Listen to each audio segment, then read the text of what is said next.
Hey everyone, and welcome back for another deep dive. You know how we love to take those raw notes and really get into the nitty-gritty of what's happening in the AI world.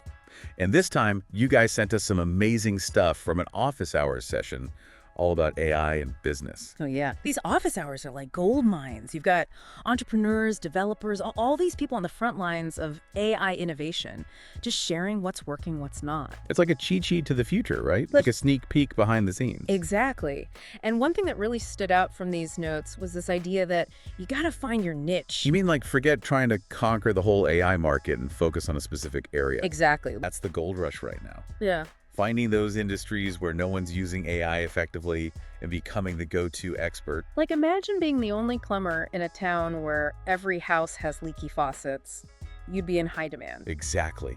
You set your prices, Yeah. you become the expert, everyone's knocking on your door. Okay, that analogy, I love it. But how do you actually find that perfect niche? Like, where do you even begin? Well, the notes stress the importance of research, like deep research. Yeah. You really got to understand the pain points of specific industries. I see. So instead of saying, hey, I've got this awesome AI that can do X, it's more about asking what problems in industry, why are keeping people up at night? What can AI uniquely solve? You got it. Uh, And then you tailor your solution to that specific problem. so it's less about the tech itself and more about the problem you're solving with it. Precisely. And the office hours crew, they had some pretty interesting examples. Oh, yeah. Like what? Well, they were talking about industries like agriculture and logistics. Interesting. I wouldn't have immediately thought of those as being like AI hotspots. Right. But AI is being used to optimize crop yields, predict delivery times, all sorts of stuff. See, that's why I love these deep dives. Yeah. You start to realize the possibilities are practically endless. Absolutely. Hmm. And once you've found that niche, then the next challenge is winning clients and scaling up your business. Okay, so now we're talking about the business side of things. Right, because you can have the most amazing AI in the world, but if you can't sell it, it's worthless.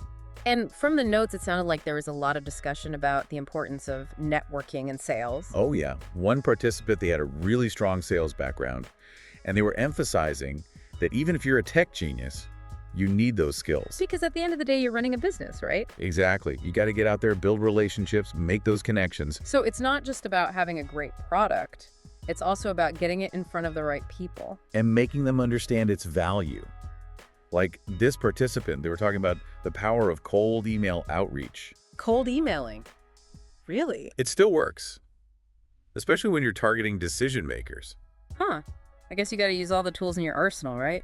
And that's something I think our listeners would definitely be interested in. But even with a solid network and those sales skills, wouldn't you need a strong team to really scale things up? 100%. You can't do everything yourself. So you need people who complement your skills. Right. Like you might be amazing at developing the AI, but maybe you need someone who's a marketing whiz.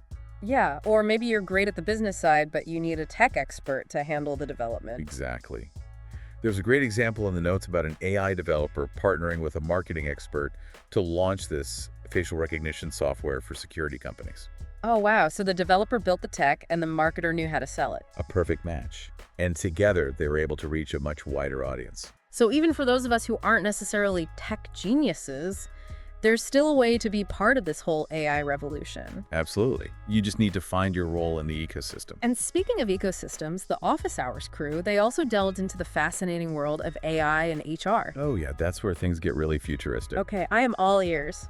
Tell me everything. Well, imagine an AI, they can analyze a candidate's tone of voice, their facial expressions, even their micro movements during an interview. Whoa. It's like having a lie detector, but way more sophisticated. But would companies actually use something like that? The note suggests it's already happening. Some companies are using AI to analyze video interviews, Really? What for? to flag potential red flags or areas for further investigation. Wow. That's both impressive and a little unnerving. Right. It's like Big Brother's watching, but it's an algorithm. So what else did they discuss? What else is AI doing in the world of HR? They talked about AI-powered chatbots being used to handle those initial candidate screenings. So instead of filling out endless online forms, you might be chatting with a bot that assesses your qualifications. Exactly. And it could even assess your personality and see if you'd be a good fit for the company culture. I can definitely see the appeal from a company's perspective, especially if it helps them find the best talent faster. Right. And it could make the whole application process more streamlined and engaging for the candidates, too. Didn't they also talk about those tricky Google-style interview questions? How does AI fit into that? Oh, yeah, they had this interesting example where an AI was trained on thousands of interview responses to those types of questions. Okay, so it's like the AI has seen it all. It knows all the possible answers. Right. And then it can analyze a new candidate's response, not just for the answer itself, but for their problem-solving approach and critical thinking skills. So it's not just about finding the right answer, it's about understanding how a candidate thinks. Exactly. And that's something AI can do remarkably well. It can spot patterns and insights that humans might overlook. It makes you wonder what the future holds for job interviews.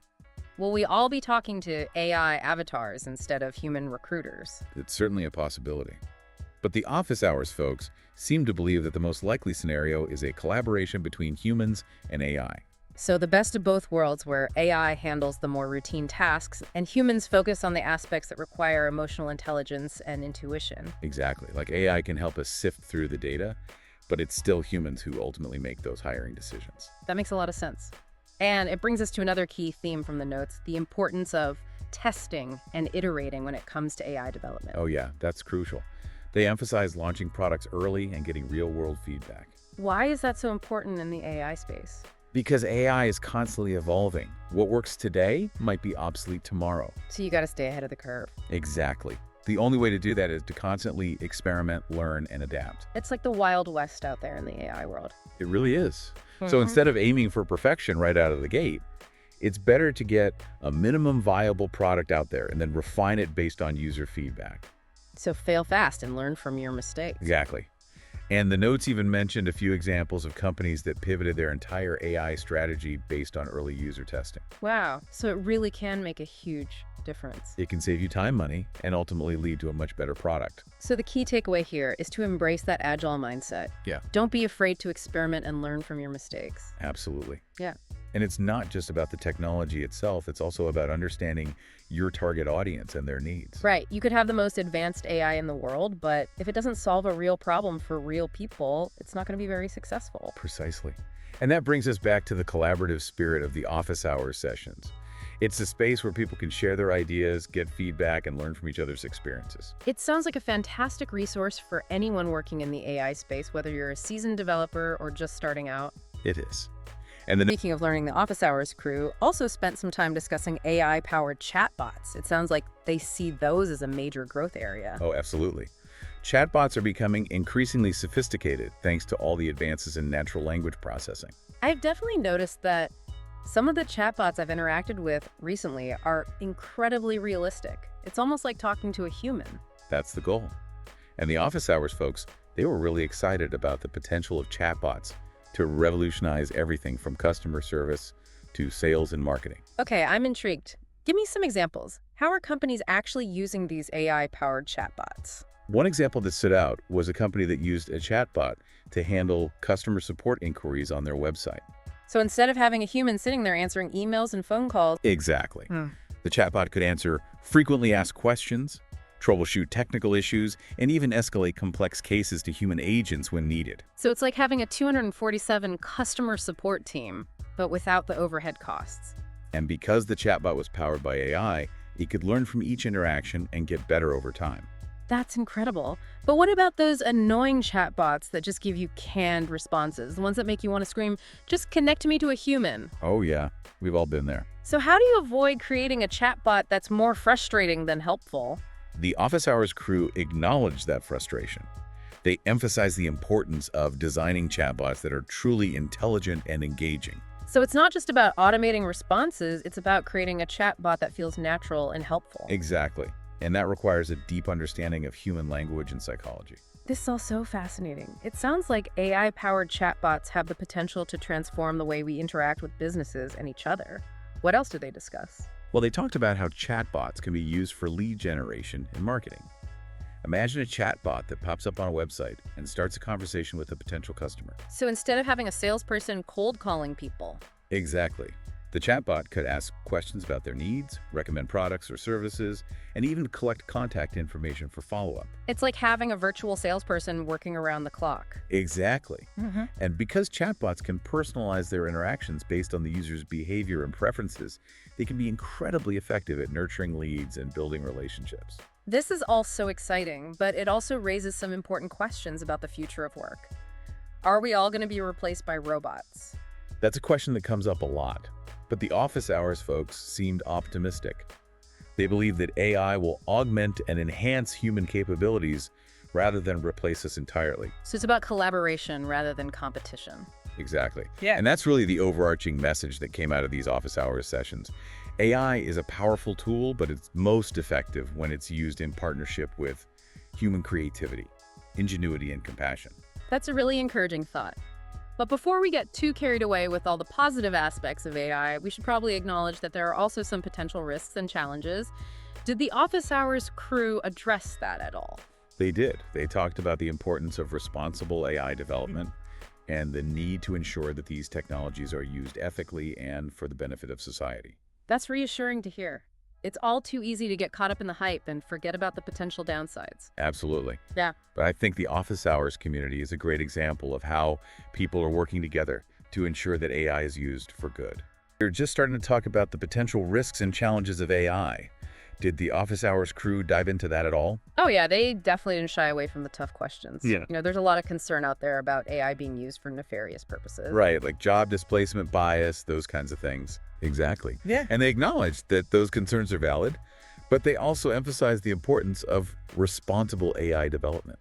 So it's about making sure that AI is used ethically and for the benefit of society. Right. It's about having those conversations now before these technologies become even more powerful. Makes sense, because once the genie's out of the bottle, it's hard to put it back in. Exactly. Yeah. So they talked about the need for transparency, accountability, and making sure that AI is aligned with human values. It's a lot to think about, but it's encouraging to know that these conversations are happening. Absolutely. Yeah. And I think the office hours community is a great example of how people are working together to ensure that AI is used for good. That's what I love about these deep dives. We get to explore not just the technical aspects of AI, but also the societal implications.